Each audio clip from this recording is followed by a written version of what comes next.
Yeah, as a quick warning, there's no way I'll be able to talk about this game without spoiling something from Base 3. If you haven't played it yet, I highly recommend playing that before you watch this video if you care about spoilers. I'd also recommend playing the first two games as well before even playing through this DLC, since it does spoil things in both titles, but hey, that just means you have an excuse to get more of that Xenoblade goodness into your system.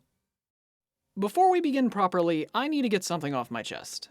I don't like the original video I did on Xenoblade 3. If you just want to know how good the game is, it's not a bad watch since I still agree with the majority of everything I said on a critical level, but if you want my honest, personal opinion on the game, you won't get it there. Xenoblade 3 is objectively a very good game, and honestly, it deserved to be nominated for Game of the Year during the last Game Awards. There's a lot to love about it, from its cast and their many great moments, to its very well-written side quests and its level of polish. Even with those praises though, I don't really like the game myself. I was really disappointed by the end of it, and honestly, it's my least favorite Xeno game. Normally, I'm fine with having an unpopular opinion, but with how much this series means to me and how much universal praise Xenoblade 3 was getting, I thought it would make for a bad video if I came across as too negative. Looking back, I don't know why this made sense to me. It's completely stupid. Heck, I'd love for people to tell me why they agree or disagree. Even if I don't always respond to them, I like seeing comments explaining me why they do or don't like a game, or even just certain parts of it. It helps me better understand why others like something, and it's even given me more of an appreciation for certain games. Which brings us to now with Xenoblade Chronicles 3's version of Torn of the Golden Country, Future Redeemed.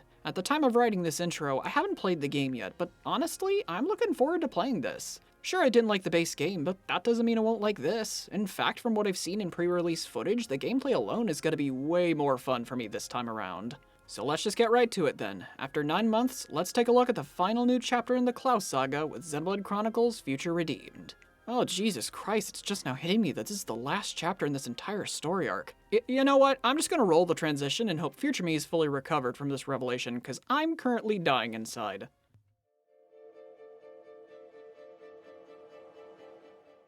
Taking place 1,000 years before the base game, Future Redeemed primarily focuses on 4 of the 6 founders of the Second City: Matthew, his sister Nael, Glimmer, and Nicole. The story takes place shortly after N destroys the first city, having also killed Matthew and Nael's grandfather in the process. Matthew, with the help of the mysterious A, is looking for other survivors of the city's destruction, as well as Nael, who went missing during the event.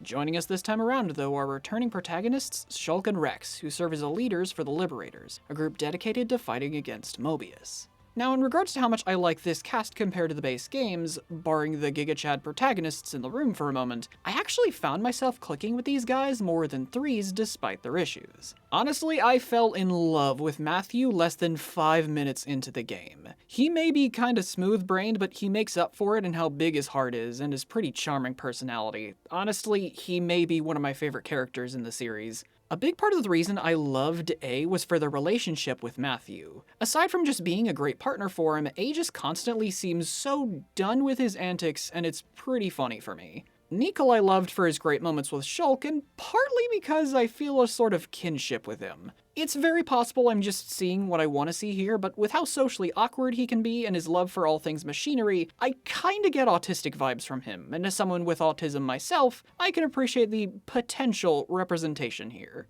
Glimmer I really liked for kinda silly reasons. Looking at her design in the trailer, it was pretty clear that she was meant to be Pyra's kid, but I find it hilarious that personality-wise, she's basically Mithra Jr. That being said though, as I implied earlier, these guys do have their problems, due in large part to the game's length. Unlike Base 3, Future Redeemed doesn't have 50+ hours to develop them, so the game has to hurry past certain aspects of their character. Thankfully though, our returning protagonists, Shulk and Rex, for obvious reasons, don't suffer from this issue, and honestly, it's just great to have them back. First off, I'm loving the sort of Dunban look Shulk's going for this time around. He pulls it off very nicely, and I love his interactions with Nicole. They're really wholesome and never fail to get a smile out of me. Then there's Rex, and look at my boy's glow-up! He went from a dorky, adorably short salvager to a 6-foot-tall, ripped dilf that makes everyone question their sexuality. Like Shulk, he's still just as great here as he was in his own game, and I loved his interactions with everyone in the party, especially Glimmer. This actually brings me to another reason why I recommended you to play through the first two games as well before this one, because Future Redeemed has a good bit of fan service to it that you just won't be able to appreciate otherwise. They reference the Gemstall Man in a side quest and Shulk's saying it to me during it.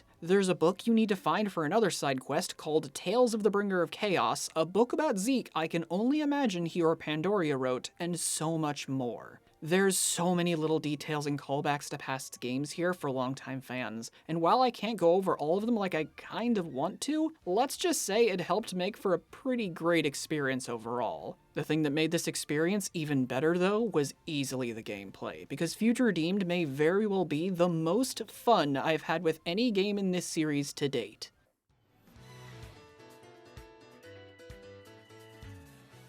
Okay, so real quick, let's get my only two major gripes out of the way. First off, while it's better here compared to the base game, I still really hate the moments when the game forces a hand-holdy tutorial on you.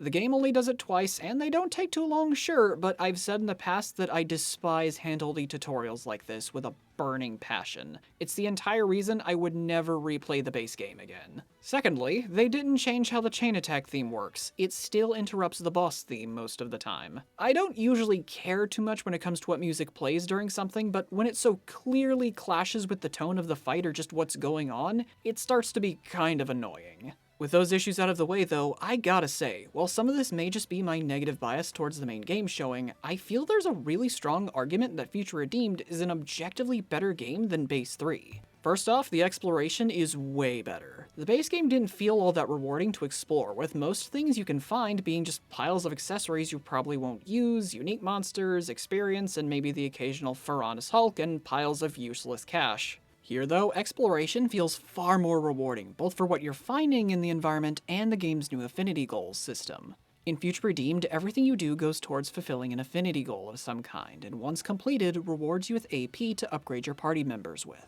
And when I say everything you do rewards you, I mean it. Beating a set number of a specific monster, finding containers, filling out the community by doing side quests, and even filling out the Collectopedia all rewards you with AP. Side note, can the Collectopedia just be a standard thing going forward in these games? The Collectopedia cards were neat, I guess, but my review of Xenoblade X last year made me realize just how much I missed having this. It's just really satisfying to have a checklist of things to find throughout the game that constantly rewards you, the player, for your diligence, which is honestly something I can say about the affinity goals system as a whole. I've never felt more rewarded playing a game in this series before, and like with the Collectopedia, I'd love for a system like this to be a mainstay mechanic for future entries. I also have to say, I greatly prefer Future Redeemed's progression system to Base 3's. I won't get too deep into it, but while I like the idea of a class system, I wasn't a fan of 3's execution. It didn't feel super fun to engage with for me. Sure, it arguably added more variety to the gameplay, but do you want to know what my strategy was for 95% of fights in the base game?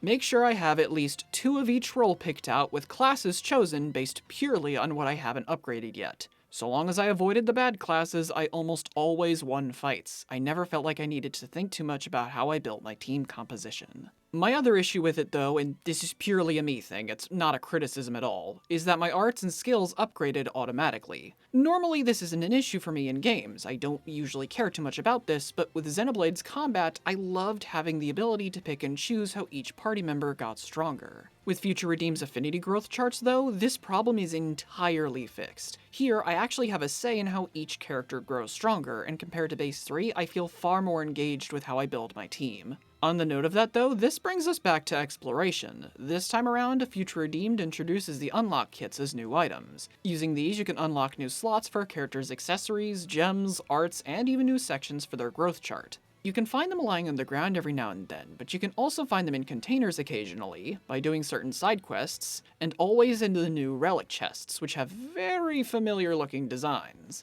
They also introduce a new mechanic that I so hope gets expanded upon in a later game with field crafting. Using specific collectibles from whatever area you're in, you can build or repair certain things in the environment like ladders and ether slides. So here's the thing, each game in this series after the first one has tried having some kind of mechanic for exploration that limits what you can get or where you can go to limited success. 2's field skills were kind of annoying due to how time consuming they were, and 3's traversal skills felt like one giant nothing mechanic, with most of the abilities being things the cast of 3 should have already been capable of and really served as predominantly padding.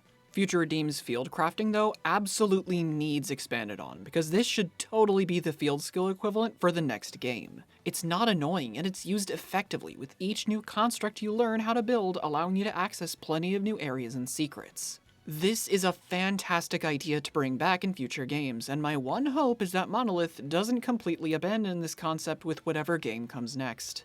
Now before we get into combat, there's two more things I'd like to bring up. First off, I love the addition of weapon upgrades. It gives gold more of a purpose, and it just feels satisfying. Secondly, I'd like to go into how Future Redeemed fixes my biggest issue with the base game's side quests. Like I said at the start of the video, the side quests in 3 were very well written, and if you're the kind of person who's motivated to do side quests for their stories, you'll have a blast with 3. I, however, am not that kind of person.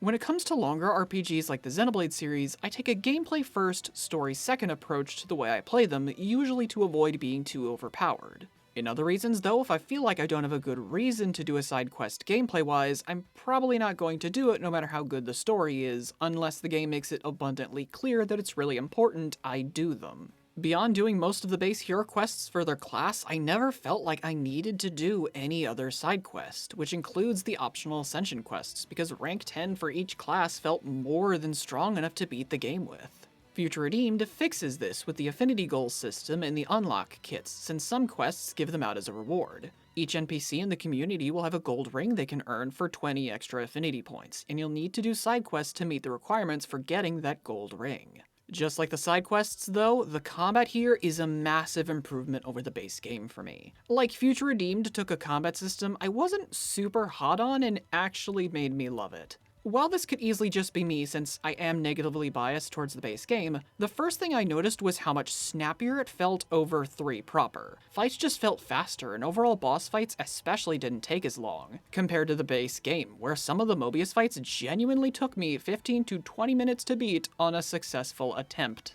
I also love the change to the Ouroboros powers. Instead of our heroes turning into giants, here they operate as stands with their own arts on the left side of the arts palette. This subsequently also changes how fusion arts work, where instead of just taking the effect of the master art on the left palette and adding it to the corresponding art on the right, it creates an entirely new art with additional effects added as well as the individual ones. I don't really remember how I felt about fusion arts in the base game, which honestly might be pretty telling in and of itself, but I really like how they work here. It adds a nice bit of depth to how you can build each character with their limited arts palette. In place of the actual interlinking though, you instead have paired special attacks with 2 party members that can activate a unity combo when an enemy is launched. The unity combos feel pretty strongly based on the blade combos from Xenoblade 2, with the caveats here being that you can pair one party member with one other for a grand total of 15 different unity combos. My favorite setup was to have Matthew paired with Rex and Glimmer with Shulk. The former has Monado Crash as their combo, with a skill that has it at 70% charge at the start of battle. Pair that with an accessory that boosts unity combo damage, and you can start each fight by dropping an atom bomb if you're quick enough. I really liked Glimmer's and Rex's unity combo Sacred Ray for how hard it hits, and the fact that it boosts the party's crit rate and overall damage, something that pairs very well with how overpowered Rex can be. I feel like I've said this a lot in this review so far, but I'd love to see some kind of equivalent to Future Redeemed's Unity combos in a later title. I like the idea of party members having special team attacks they can perform with each other. It makes them feel more like a team in gameplay, and it could even enhance the story if handled right. On another note, I also really like how they updated chain attacks this time around. Aside from how long they could go on, my other problem with the base game's chain attacks was that I feel like it was a missed opportunity that I didn't have a way to change a character's completion order. Future Redeemed, though, actually gives you that choice, though, with the chain accessories that can also give a character a heroic chain bonus like the heroes in the base game. As a trade-off, though, attackers and healers will lose their first blood and point limiter bonus respectively, so keep that in mind when equipping these. Honestly, I don't think I've properly expressed how much I love the gameplay here. Monolith did a really good job at improving Future Redeemed over the base game. This is easily the most fun I've had with any game in this series yet. That being said though, it's time to talk about the story, so skip to here if you want to avoid spoilers for Future Redeemed. While I didn't expect Future Redeemed to fix my issues completely, what with it being like 10 to 12 hours in length at a minimum, I did at least expect to like it more than the base game, while also explaining more of Base 3's story in a clear way. The first expectation was more than met for a lot of reasons, but the second one is a bit of a complicated situation, so you know what, let's start there.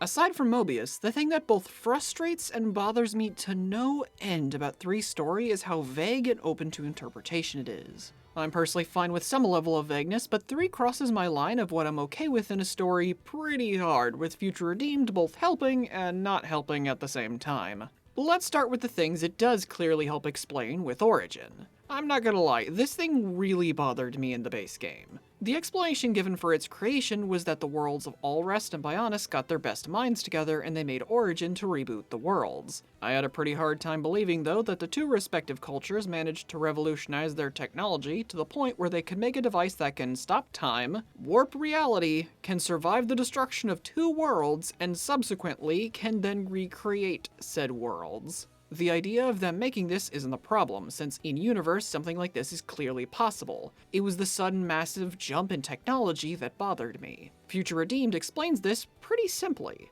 By using the Ontos core that Shulk found, they used it to recreate the Trinity processor, and based Origin's design and functions around this architecture. This right here is exactly what I needed. It explains how Origin is capable of doing everything it does, and it also explains how they got the data for all life and the worlds needed to remake them as well. It's stated by Mithra that the data for all life and all rest is stored in her core crystal, and with Alvis having recreated the world of Bionis, he naturally would also have this data stored in his core. Future Redeemed also explains a bit more about how the Ouroboros powers work. In the base game, they're not touched on much at all, but here it's shown that the Ouroboros stones get their power from the Pneuma core in Matthew's gauntlet.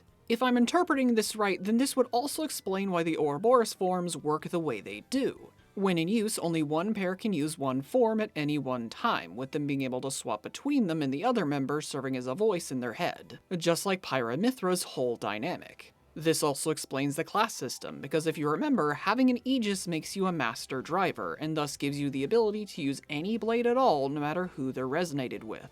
That being said, however, why is the Pneuma core in Matthew's gauntlet? On a similar note, why is the Logos core implied to be in the Sword of the End that N wields? Neither wielders can answer this question for a few reasons, but it really bothers me that the game just decided to drop a bomb like this without much explanation. Also, why is the Logos core here? Malus died in 2 with him completely dissolving into what I can only assume is ether. Did they remake him or what? And if they remade the Logos core, is the Pneuma core in 3 Pyramithra or is it a copy of them? For everything Future Redeemed managed to explain, it also raised like 10 more questions in the process. I'm sure there's an explanation of some kind here if I analyze the story enough, but why do I have to do that for so many aspects of the story? Let me make something clear. I don't have a problem with analyzing parts of a story to find deeper answers for its lore or how things work. I mean, I'm a Zelda and Kingdom Hearts fan for crying out loud. My problem is how many questions are left without clear answers or open to interpretation compared to the last 2 games. Above all else though, I still hate that we don't know how Nia became queen of a country that didn't exist prior to 3. Don't get me wrong, I know that this isn't important to 3's story at all, but it still really bothers me. There is no answer to this question yet. To a much lesser extent, it also bothers me that we haven't seen Mithra's child yet, but hey, with the worlds merged now, maybe we could see them in a later game or something. On the note of the series' future though,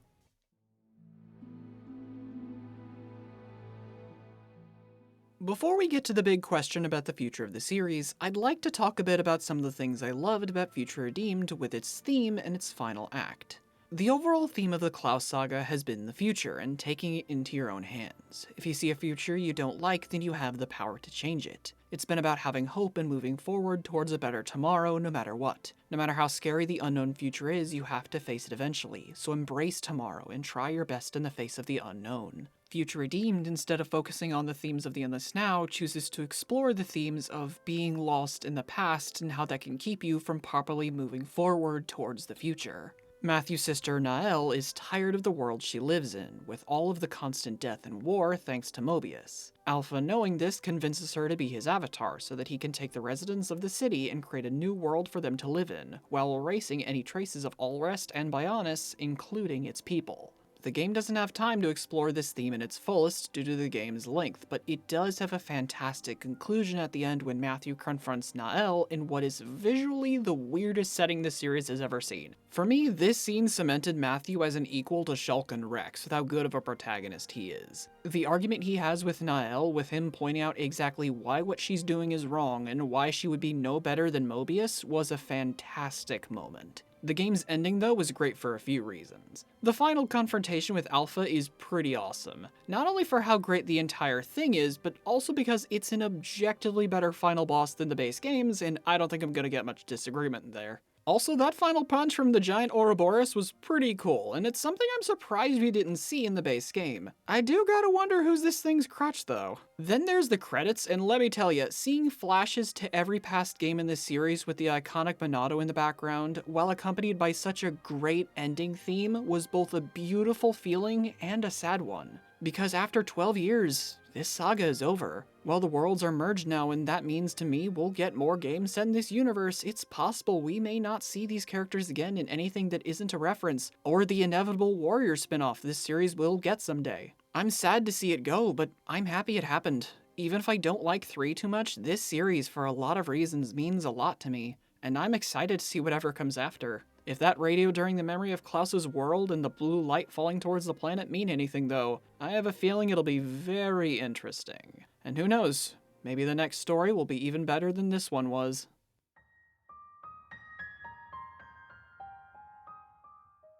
Xenoblade Chronicles 3 Future Redeemed was a fantastic send-off for the Klaus saga, both in gameplay and story. Despite my feelings on the main game, I loved my time with its DLC, and like I've said before, this was genuinely some of the most fun I've had with this series yet. Story-wise, it may not fix most of my issues with the base game, but the story it does tell was very good, and I loved the new characters, especially Matthew. In regards to the gameplay though, I'm really hoping a lot of these new ideas presented in Future Redeemed stick around for later games, because I'm serious when I say if they do, the next new main entry could easily be the best game in the series. Personally, I'm thinking we might get X2 next, because things like the affinity goals and field crafting seem like they would be perfect for an open world game if improved and expanded upon. On the note of open worlds though, next time we'll finally be talking about Tears of the Kingdom. I've been looking forward to this for a long while now, and it's finally almost here. Thank you all for watching, like and subscribe if you enjoyed the video, and I hope you all have a nice day.